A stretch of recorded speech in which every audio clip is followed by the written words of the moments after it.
Every day, more needs, more technology available, more comfort, more products on the shelves.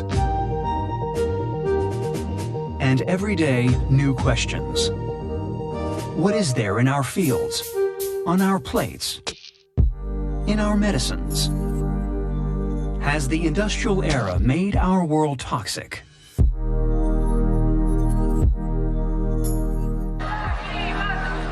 Concern is growing.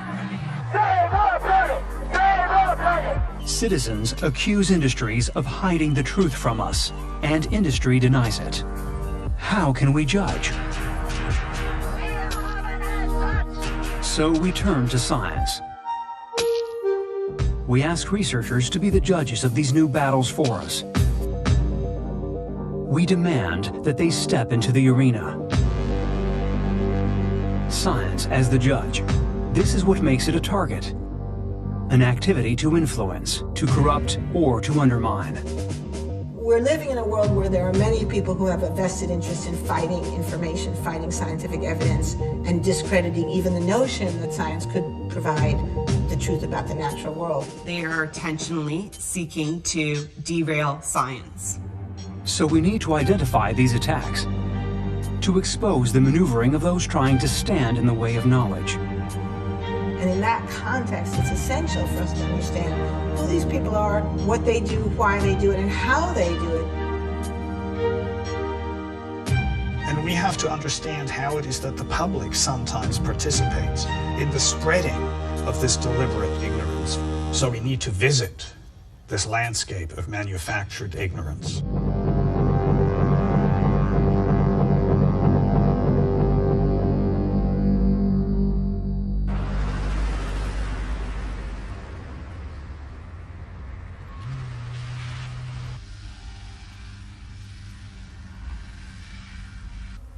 In northern Greece, like in most of the developed world, bees are the victims of an ongoing carnage. Well known since the 1990s, this has now become a textbook case, a point from where we can begin our exploration of the manufacture of ignorance. Things always start with an enigma.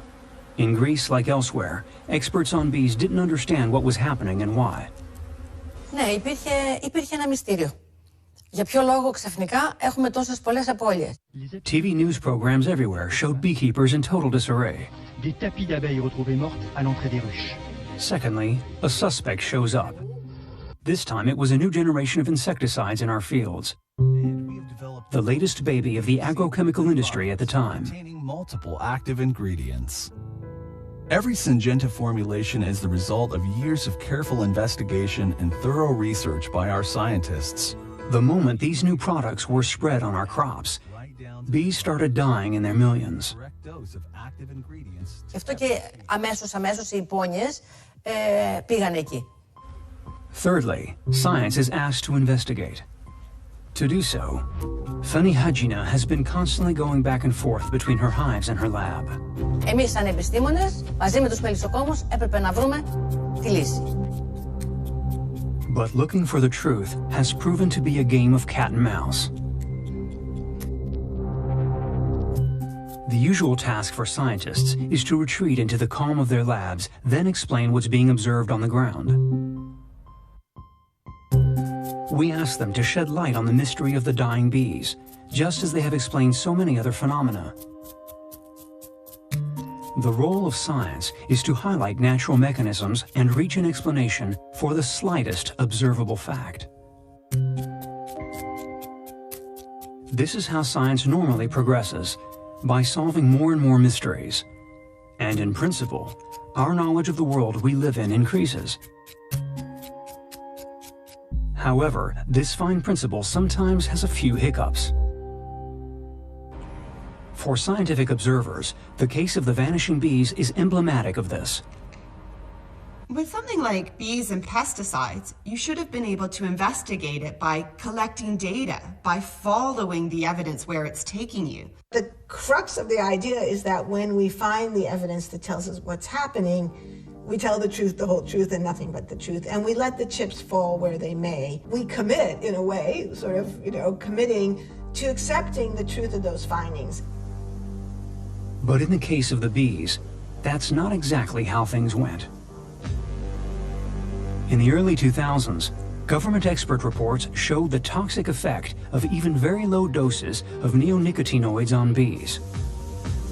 And yet, for more than 20 years, there has been no unanimity, no consensus on the link between these pesticides and the disappearance of bees.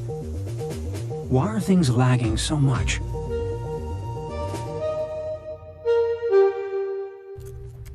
You need to be a very shrewd observer to see the whole picture. À partir du moment où on a vu ces troubles des abeilles apparaître, il y a eu peut-être 4 à 5 fois plus de recherches sur les causes alternatives aux pesticides, les pathogènes naturels, le varroa, nosema, différents virus, mais aussi sur les mauvaises pratiques apicoles, le changement climatique, la perte d'habitat, l'éclairage nocturne, le frelon asiatique, d'autres espèces invasives, le petit coléoptère de la ruche. Bref, il y a eu toute une variété de causes alternatives qui a été plus intensément explorée, on va dire, que les pesticides. A quick search in a scientific study database proves it. As soon as pesticides were suspected, the number of public or private studies focusing on other possibilities skyrocketed. 2010, the veterinary authorities were confused. Il n'y a pas de conclusion, ni dans un sens ni dans l'autre. On ne peut pas conclure. Je ne peux pas le faire. Et je pense que personne aujourd'hui ne peut le faire. The more studies there were, the less beekeepers could make sense of it all. It seems like a paradox until you look back to an older case. When you see a flourishing of new studies emerge in any particular area, a little bit ironically, it creates the appearance of being dedicated to pursuing the truth. But it takes me directly back to the case of big tobacco. It's what's up front that counts. And up front ahead of the filter. To understand, we need to go back to the 1950s, a time when tobacco was treated with total recklessness. Filter blend means fine tobacco for the best taste yet. But this recklessness wouldn't last. What does this product contain? In December 1953, the bad news broke. Researchers had just provoked cancer in mice by painting them with tar from cigarettes.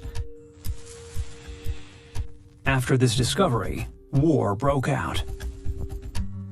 The tobacco companies had a real crisis because they can't contest the evidence and say it's wrong. They can just say, we don't know. And so the leaders of all the major cigarette companies got together in New York City. We now know that a meeting took place at the Plaza Hotel in New York in December between the bosses of the 7 major manufacturers, collectively known as Big Tobacco. Imagine the scene. Gentlemen, let's get right to the heart of the matter. The meeting would go down in the annals of ignorance. It is a challenge to every one of us. And we are all in this together, unified. Confronted with scientific progress, the cigarette manufacturers came up with a plan. Yes. They launched this campaign in which they said, we're aware of this science, we think there are problems with it, and it's a matter of deep concern to us. Now we are beginning a campaign to spell out that basic point, so that no one will fail to get it. They decided to make a public statement. We are pledging aid and assistance to the research effort into all phases of tobacco use and health. For this purpose, we are establishing a joint tobacco industry group, the Tobacco Industry Research Committee. Good statement? Yes. The press published the declaration, Tobacco Industry to Start Scientific Research.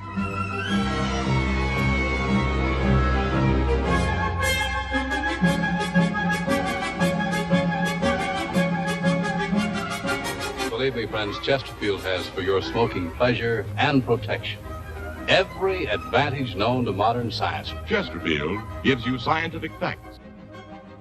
La mise en place d'un centre de recherche sur le tabac, elle vise pas uniquement à produire du savoir, mais surtout à produire du savoir qui va à l'encontre de d'autres faits établis. Donc, on utilise la méthode scientifique contre la science établie. It's really using science against itself. The explicit use of science against science, I think, does represent a kind of watershed. To systematically fund scientific research in order to undermine science, effectively fighting fire with fire, that's a watershed moment. So after they decided this, how did they operationalize it? One of the things that tobacco companies funded a lot of was what I call distracting research. The labs backed by the cigarette manufacturers defined research projects known as special projects, or SPs, a whole arsenal for diverting science. They researched, for example, lung cancer in non-smokers. They searched for links to habitat, working conditions, personal habits. They experimented on rabbits to see if lung cancer could be caused by toxins or viruses. Big Tobacco thus generously financed hundreds of research projects. Some of these projects turned out to be very useful, such as research into the precursors of cardiovascular disease, but others were totally wacky. Can egg yolk or tomato juice on the skin lead to tumors? What's the link between lung cancer and baldness? Or between this same cancer and the month of birth? If you were born in March, claimed one study, you were more at risk. Il faut dire, il y a plein de causes à tout. On ne peut pas établir la cause. Le but, c'est de dire qu'on ne peut pas établir la cause. C'est de semer de l'ignorance en noyant le poisson dans une multiplication de données. A convincing strategy, because lung cancer can probably be explained by a combination of factors. Identifying the different risk factors is normal in science. Multiplying avenues of research seems totally legitimate. But it can also be extremely handy for sowing confusion.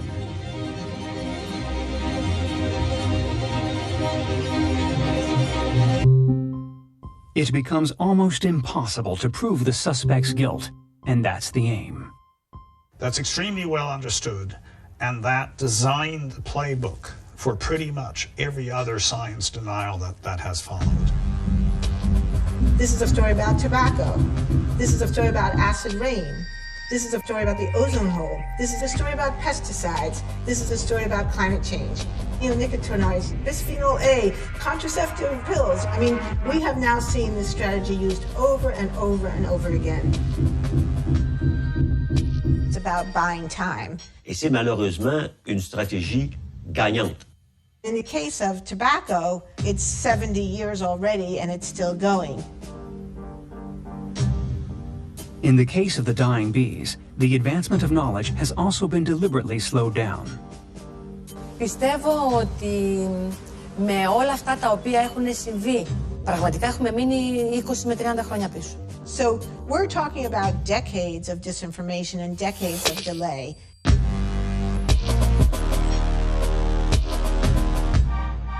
In the meantime, the companies are still making gobs of money.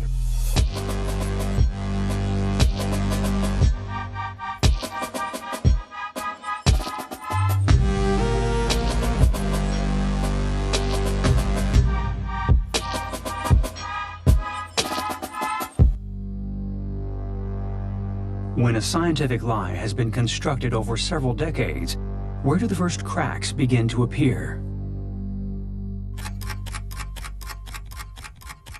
40 years after the first alerts on tobacco, somewhere in the US, a humble employee performed an act that would change everything. The box he sent finally arrived in California at the University of San Francisco. On that day, Professor Glantz was in for a surprise. On May 12, 1994, a box of documents landed in my office from an anonymous source. These were internal documents from at the very highest levels of the tobacco industry. They're senior scientists, they're senior lawyers, they're senior management, they're senior public relations people, talking very, very frankly about what they knew about the dangers of smoking. This was an unhoped-for treasure for the professor. is like a new world, stumbling into a new world. Take seats. The leaked documents increased in number. The truth broke. The tobacco industry bosses were cornered. Gentlemen, the recent disclosure of documents have shaken my confidence that your companies care about the truth. These documents suggest possible manipulation of scientific research by industry attorneys. If these things are true, then you should know that this kind of behavior is unacceptable and will not be allowed. Faced with the proof, the tobacco bosses were forced to make decades of secret archives public. And the collection, which started out a few thousand pages, is now up around 93 million pages. These documents are now kept in the University of San Francisco archives.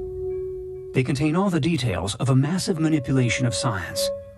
The tactics deployed, the researchers recruited, and the sums of money involved.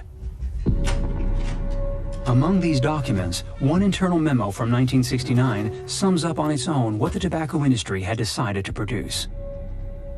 Doubt is our product, since it is the best means of competing with the body of fact that exists in the mind of the general public. It is also the means of establishing a controversy. The key strategy is the creation of doubt about science. Doubt is a perfect weapon. It's effective, but also pernicious, because doubt is legitimately part of science. In fact, it's an essential driver of science. We investigate things because we have questions about them, because we're curious, or because we doubt the existing explanation is adequate. So we need doubt in science. Le mot doute est au cœur de la science. On dit toujours que la science doute. Mais attention, il y a deux types de science.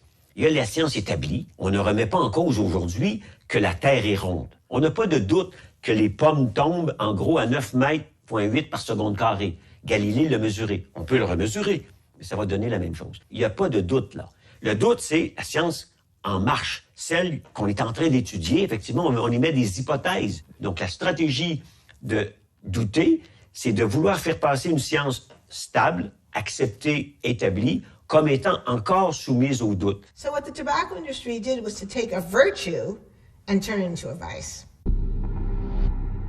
The use of scientific method against science itself. That's what these documents revealed. These windfalls enthuse historians and whistleblowers. They have even inspired a new field of study. How many of you before this week knew something about the history of tobacco? Yeah, most people. Okay. Naomi Oreskes teaches her students to identify historical obstructions of science. As questions of science, did we know? The discovery of this long history of deception has led to a new field of intellectual study, a new academic field, and it's called agnotology, and that means the study of ignorance. Agnotology was born. Now, academics attempt to unravel the mainsprings of our ignorance, to look into what we don't know, a curious field of study. We were laughed at first because people thought it was not academic to study the absence of knowledge, to study ignorance. But I think people are laughing a bit less now and starting to be a bit worried because we sense and they realize how pervasive the problem might be. What prevents us from knowing? More people are asking this question, encouraging experts in ignorance to leave their universities and speak out publicly.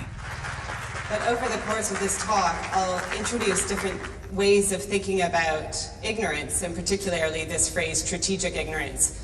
We're going to ask you to think about examples in your own life of strategic ignorance. On a au fond l'émergence d'un nouveau concept de l'ignorance.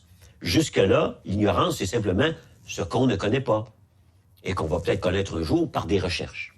Maintenant, on s'aperçoit que non, on peut produire activement de l'ignorance. So we're now invited to look for obstacles to our knowledge, things that halt the progress of science, deliberately or not, and sometimes even what we prefer not to know. Unraveling all that is no small issue. That's why the study of ignorance, or agnotology, needs to progress methodically. And it's a fascinating field of inquiry. with contributions from psychology, sociology, history, political science, cognitive science, computer science, network science. There are lots of disciplines involved that can help us understand how ignorance is being manufactured and how we can protect ourselves against it. This new awareness is still in its early days, but the race is on, because the strategic production of ignorance continues to be perfected. To debunk it, we must often plunge into the detail of scientific practices.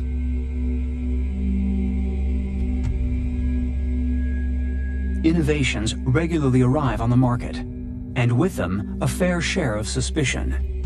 Are they a threat to our health? And more importantly, at what dosage? That's the big question, the one that gives rise to the most terrible of battles.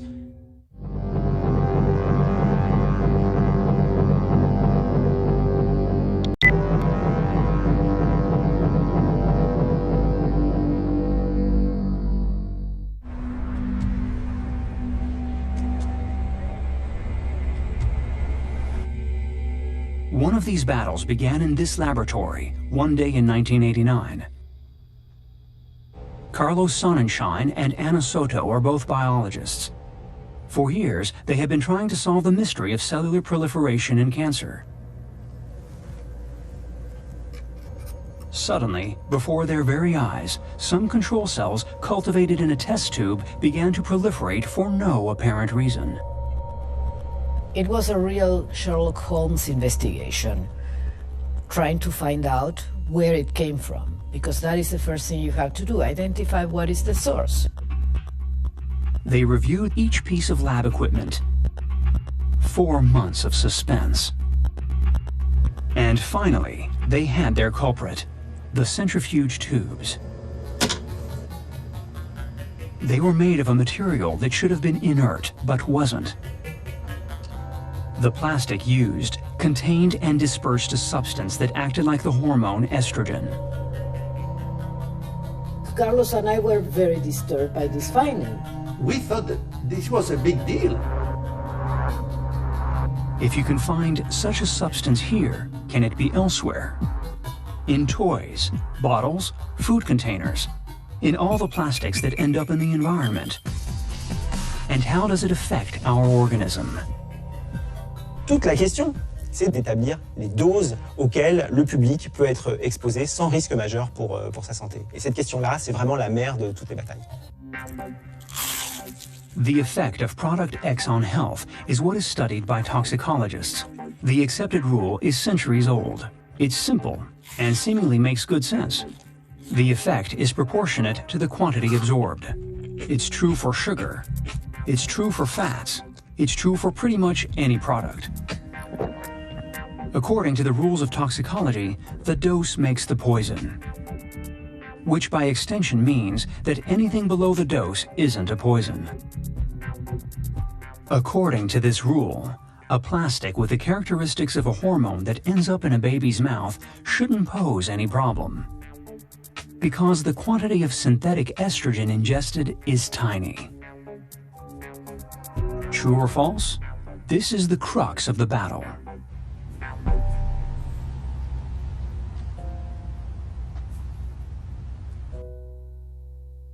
Il y a une expérience que va conduire un chercheur américain à l'université du Missouri qui s'appelle Fred Wamsal et qui va être la première expérience contrôlée sur des animaux de laboratoire pour essayer d'évaluer l'activité d'un plastifiant très banal qui s'appelle le bisphénol A. This has the structure of an estrogenic drug. They are using a sex hormone to make plastic. This is insane. For years, Professor Wamsal and his team observed mice exposed to different doses of bisphenol A.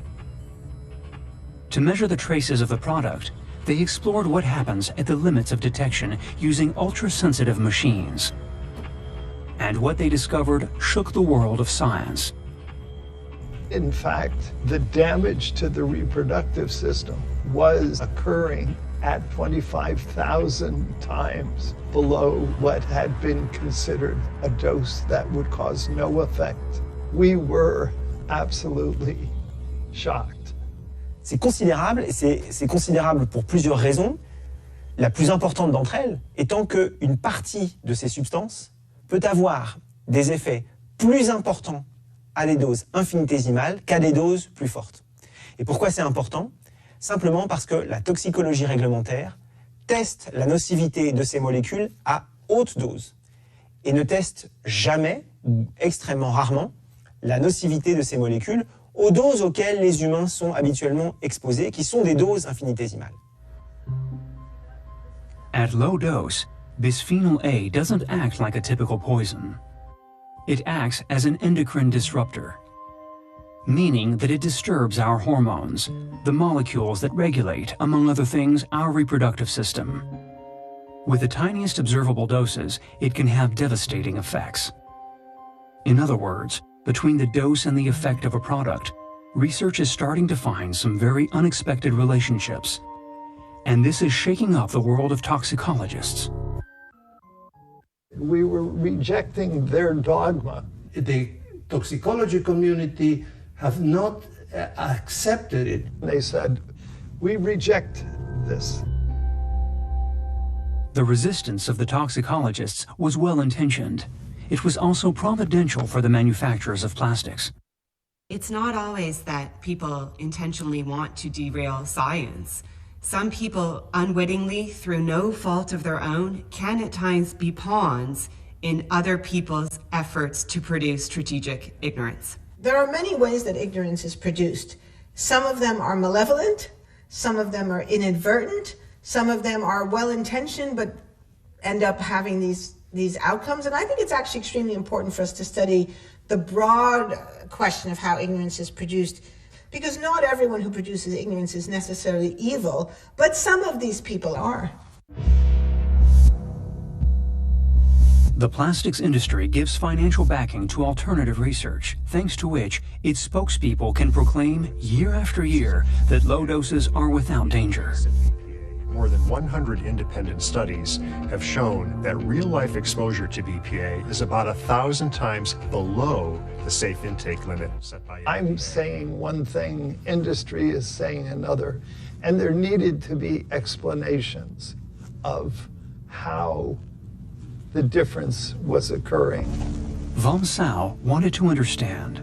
He collected studies published on the subject, and as a true agnotologist, he started investigating to find out why their conclusions diverged. During that time, I didn't get a lot of sleep. I drank a lot of coffee. Yes. His conclusion: 93% of public studies ascertained the harmful effects of bisphenol A at very weak doses, whereas none of the studies financed by the industry did. He finally grasped the major reason for this difference. Much better than a lie, a genuine conjuring trick in the laboratories. They put a lot of time and effort into figuring out, how do we do a study that shows no effects of this chemical? How do you go about it? First, you find the right animal model. That starts with these catalogs of laboratory mice and rats. You can choose them according to their biological parameters. You order them tailor-made, customized to the needs of the experiment you plan to carry out. Then they're dispatched directly to your lab. The industry groups were using a very strange animal to try to show that bisphenol A caused no harm. If you are interested in showing that bisphenol A is not estrogenic, you would select a strain of rat in which bisphenol A does not become an estrogenic compound. So you have to be very careful about the model you choose, because you can choose the wrong model. And you can choose the wrong model because you don't know, or you can choose the model because you know too well. How can you do this? Tailor-made rats to prove the innocence of bisphenol A. Another success trick by the illusionists of science.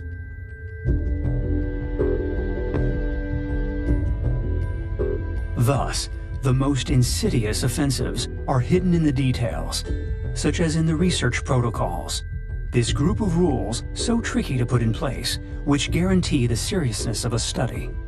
It only takes a corrupted protocol or a broken rule to shove scientific progress off the rails. What's at stake here is evidence-based policymaking.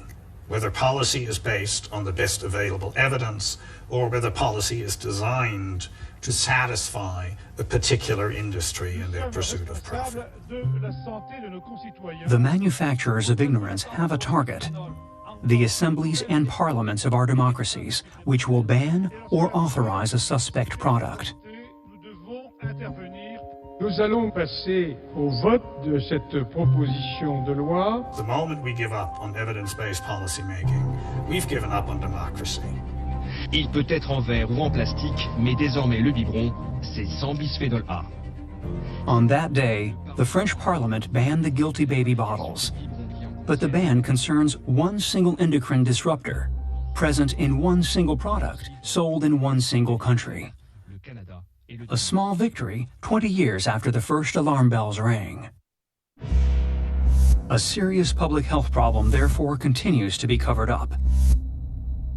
Among the population, we're seeing a sharp increase in metabolic troubles, obesity, diabetes, hormone-dependent cancers, neurobehavioral disorders, and infertility. In this explosion of cases, endocrine disruptors are the prime suspects, because everybody's organism is impregnated with them. Meanwhile, the defenders of the plastics industry continue to sow doubt. The presence of a chemical in your body does not mean it's harmful. Such affirmations are spread on the internet. The more effect it's going to have. Yes, BPA is safe. On our screens, many organizations with no apparent links to the industry talk about bisphenol A, sources of energy, the dying out of bees, the climate, food supplements, animal well-being, shale oil, and so on. On the internet, made-to-measure science is spreading.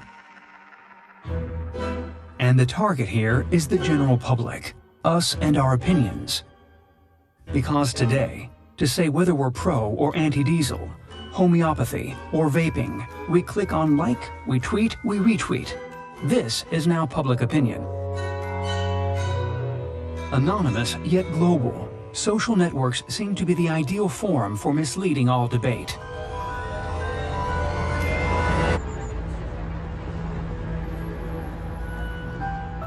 In this building, people keep an eye on this global discussion. On peut faire par ratio aussi. The Institut des Systèmes Complexes is home to mathematicians, IT experts, and data specialists. They develop tools to analyze the permanent conversation on social networks.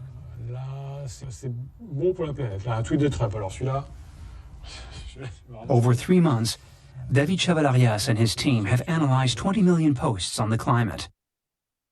They all come from Twitter and spread across the globe. Species are likely to disappear soon. Who is talking to whom? And how do the climate skeptics and their adversaries duel over this virtual space? The team has put together a system with which we can visualize this giant controversy.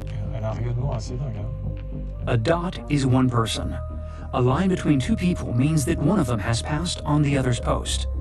The more we pass on each other's posts, the closer the dots get. And before their eyes, the world's biggest scientific debate appears. Ici, on a l'ensemble des comptes Twitter qui forment la communauté des climato-sceptiques et on voit bien que cette communauté climato-sceptique est très distincte de l'autre communauté qui est constituée des comptes qui font consensus sur le climat. Là, on a quand même 140 000 comptes, hein. On a beaucoup de gens là. Once the debate is rendered observable, look, what can we conclude? Ah oui, c'est intéressant ça. Côté sceptique, le cœur reste toujours là, c'est-à-dire qu'en fait, ils sont tout le temps en train de tweeter, les gens là. Ils sont à la fois moins nombreux et plus actifs, et ce qui fait qu'ils essayent de contrebalancer comme ça le débat. Exactement. Ils sont suractifs. Il y a des comptes qui ont des, je sais pas, 100 000 tweets ou 200 000 tweets en 10 ans, c'est ce qui est assez incroyable. Donc là, ils colonisent Twitter de cette manière-là. C'est dingue. A hardcore spreading its arguments in astronomical quantities. That's the asset of the climate skeptics in this battle for territory. enough to keep the community alive despite the gathering evidence.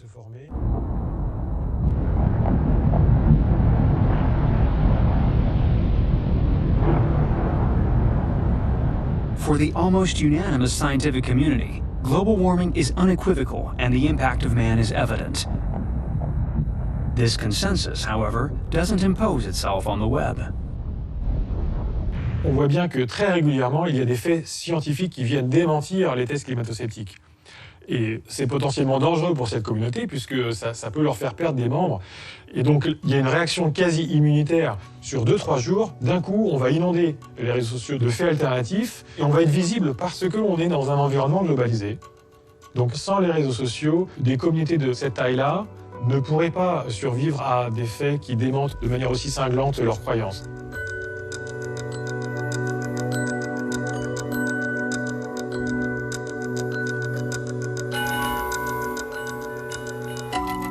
Who propagates climate-skeptical thought, and why? Let's go back through the posts. Take, for example, this Twitter account called Heartland Institute. What is there behind this dot?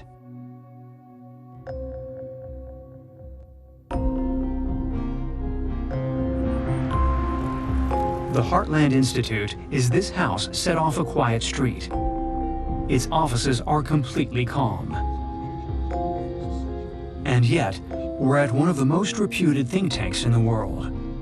Here, they produce tweets, but also articles, conferences, and books. The Heartland Institute has its expert on climate matters and its director of communication. Neither of them is a scientist, which doesn't prevent this organization from massively spreading contrarian science on the climate. The best scientific evidence indicates there's no climate crisis. In fact, it's pretty strong that we're not facing one. I mean, the Heartland Institute is globally known for our work with scientists who are skeptical that humans are causing a climate crisis. We are actually hated probably by a lot of people around the world for that because we're well known for that. When the climate skeptic community meets up, the Heartland Institute always tops the bill. As the sponsor or co-sponsor of conferences like this one in Munich, Germany. And I encourage you to share the truth and share ways of finding the truth with people, because that is the only way that the scientific method will prevail. Sound science and truth will win out. Who are the researchers who continue to doubt despite the consensus? Are they skeptics because they're more conscientious, more rigorous than the others? What rational basis is there for saying that a little bit of warmer weather would be a bad thing? There is no basis. Are they paid by the oil industry to deny the effects of CO2 on the climate? We do not face a catastrophe of rising sea level. It's customary to look for shared interests between climate skeptics and the industry. But according to Naomi Oreskes, the best explanation lies elsewhere. As a historian, she has studied the career paths of the first scientists to express doubts about climate change, some eminent physicists. And what we found by reading their papers, reading their diaries, reading their letters to each other, that the motivation was not primarily money. It was ideological. These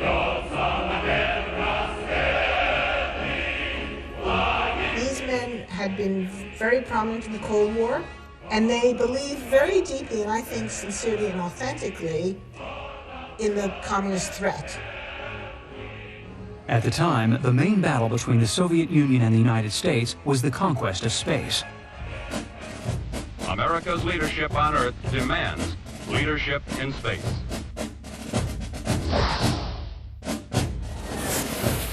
American physicists were mobilized to build a military and space program. Science in the service of ideology. And they believed that the work they had done as scientists had helped to contain the communist threat and protect American democracy. Then the communist world collapsed. Victory for America, and for the physicists engaged in the crusade for its supremacy. And yet, they didn't lay down their weapons. Soon after, a conference was held in Washington. Among the speakers was Fred Singer, a space race pioneer. However, he wasn't there to talk about rockets, but about the climate. First, you must understand that there is no real scientific support for the so-called global greenhouse warming. When the Cold War ended, they seemed to need a new enemy. And the new enemy they found was environmentalism, which they interpreted as a kind of reds under the bed. What do they want? What is the real goal? The real goal is political control of the economy. They're using the so-called climate crisis caused by man as an excuse to do what they've always wanted to do. This is about remaking and reforming society, and it's in a socialist image. So the Heartland Institute stands in front of them and says no. In the wake of the scientists who had embraced an ideology, the Heartland Institute is clearly the heir of an era. I'm a kid of the Cold War, right? Freedom and liberty is precious. And now you have something like climate change that actually threatens the existence of life on Earth. And because it's so fundamental, it requires a significant intervention. And that's what they can't accept. Why? Well, because if you're emotionally invested in free markets, then climate change is a serious emotional threat, because dealing with it means we have to change our approach to business. And for some people, that is extremely challenging. It entails giving up airplane travel. It entails giving up combustion automobiles. By the way, that means destroying 1/4 of your cars, destroying 1/4 of your power plants. I think our way of life is at risk. The scientific reason just isn't there. Our way of life, our frenzied consumption, our production methods. These are what we must change if science concludes that humans are responsible for global warming, which is unthinkable to some. Science, sure, but not the science that threatens our beliefs and values. Not if it stops us from living happy and carefree lives. And what if, inside of us, we also had a need not to know?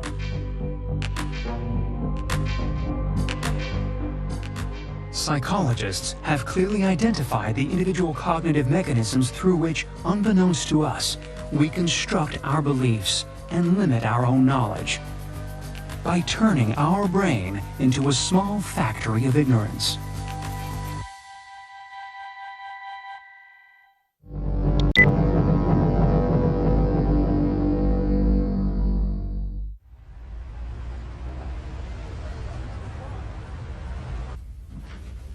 A professor of psychology at Bristol University in the United Kingdom, Stefan Lewandowski explores the complex relationships that we have with science. He wonders how to deal with a scientific consensus that doesn't suit us. If people are threatened by the science, but they recognize that all the scientists, nearly all the scientists, agree on that, then they're put into this situation of conflict or cognitive dissonance. What am I going to do with my beliefs when all the scientists agree that, my beliefs are under threat? Hi, you must be Ellie. I'm Steve Lewandowski. Welcome to the experiment. Thanks for coming. Let me show you. The professor is carrying out an experiment. He receives subjects willing to take part. Thanks for coming. Let me show you the lab. It's right here. Seat in front of the computer, please. So what I want you to do is just read through that, then click at the bottom when you're ready to proceed. With each of them, he firstly wants to assess their behavior when confronted with scientific issues, their political leanings, and their appetite, or not, for conspiracy theories. To do so, he exposes each subject to dozens of affirmations, and they say whether or not they agree. There is no such thing as facts anymore. Secret organizations can manipulate people psychologically. Socialism has many advantages over capitalism. Out of 100 climate scientists, how many do you think believe that CO2 emissions cause climate change? So this is where we now analyze the data from the experiment in real time. And what you see on the results show a correlation between their opinions on scientific issues, their political beliefs, and the size of their appetite for conspiracy theories. And accepting that the consensus. When asked to explain why there is a scientific consensus, they will resort to conspiracies whenever the scientific consensus is in conflict with their worldviews. On vaccinations, climate change to explain away the scientific consensus. It is extremely helpful to just basically say, well, the scientists are all engaged in groupthink, or they're pursuing a political agenda. They're all sort of in a little bit of a conspiracy. The moment I do that, I can cling to my beliefs and I can dismiss the scientific consensus. What is really striking here is that for climate change, it matters a great deal, because the more conservative people are, the more they think that scientists are conspiring to produce a consensus. Is scientific truth threatening your vision of the world? Then adopt a theory that says that scientists are all conniving against the truth. What do they want? What is the real goal? They're using the so-called climate crisis as an excuse. In many scientific subjects, conspiracy theories reign, and each person proclaims their own theory. The coronavirus, a bioengineered virus, contains nanoparticles that can be activated on a time-phased arrangement by 5G. Et le vaccin et les nanoparticules sont donc injectés simultanément dans votre corps. Cette pandémie est quelque chose qui a été organisé. Le crime parfait contre l'humanité. And we have a cure. They just don't want to give it out. Rumors and counter-rumors abound. Some denounce scientific plots. Others denounce those who denounce. Fake news.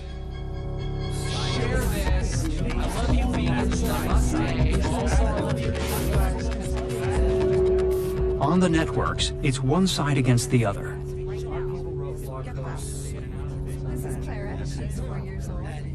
Have these confrontations supplanted the slow, meticulous approach of science?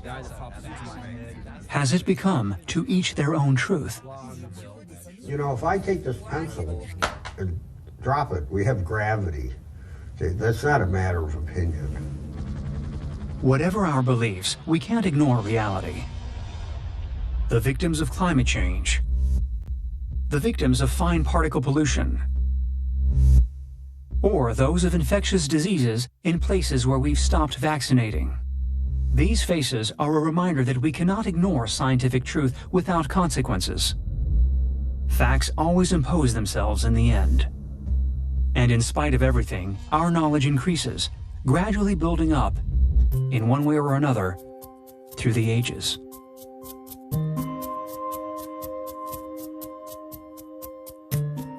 A few centuries ago, you had to be a madman to go against common belief and state that the sun and stars don't turn around us, but that the earth turns round and round like a spinning top.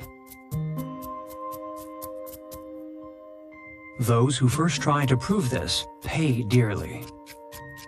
The works of Copernicus were banned. Galileo was sentenced to house arrest for life, and their research crashed headfirst into a major presupposition of their day. Il faut jamais oublier que la science est toujours encastrée dans la société et que donc le contexte social global lui donne toujours une forme de contrainte. 300 years ago, new scientific developments had to face off against the church. Today, it's really the market that has assumed the role of the church. The market has become that authority that is hard to challenge. Another time, another setting. What makes the world go round today is the economy. When the law of the market replaces that of the church, what new limits will be imposed on science? Will this new face-off decide which research is accepted? Of course, there are cases of the researcher caught in a conflict of interests. The scientist who ceases to remain objective because he's influenced by his financial backing. But the grip of the economy on science far outweighs these individual cases. What impact the laws of the market have on research can only be grasped if we look at the big picture. Le cadre actuel dans lequel la science se fait influence énormément le type de science qu'on fait. The market economy frames science in a way that values and privileges science that can be monetized, that is lucrative. Researchers must generate money and find it. And so, science is turned into a marketplace where everyone is trying to attract attention.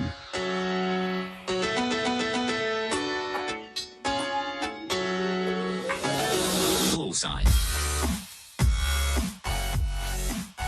Tous les labos, au fond, sont en compétition.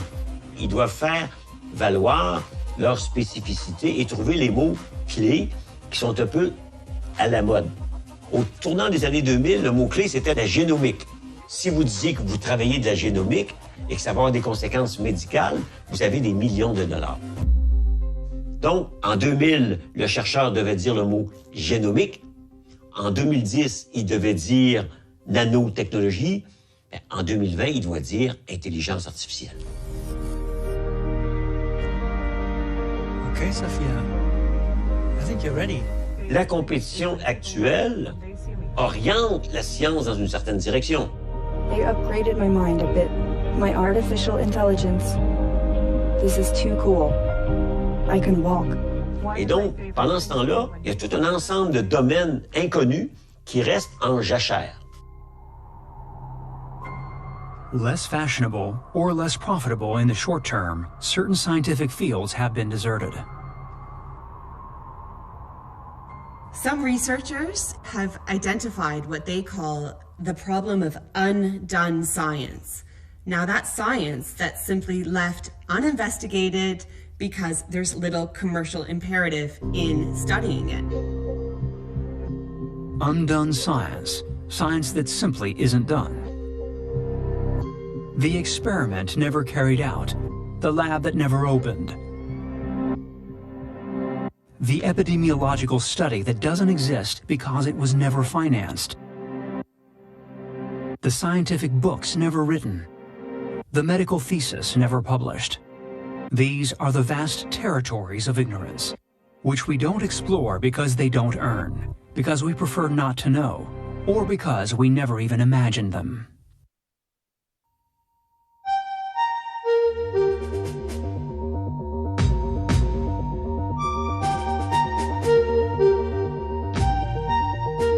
Our need to know is limitless, and our wonder at science permanent. But we also see science under threat, a virus spreading and scientific denial spreading with it. COVID-19 is not an issue. It's not that lethal. And it's not an issue for many doctors. Controversies multiply and hinder our understanding.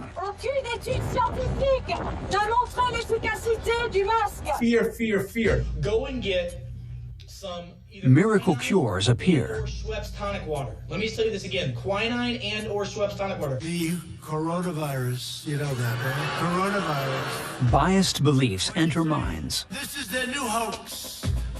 We can see the workings of this You know that, right? Coronavirus. biased beliefs enter minds. This is their new hoax. We can see the workings of this. We can see the workings of this.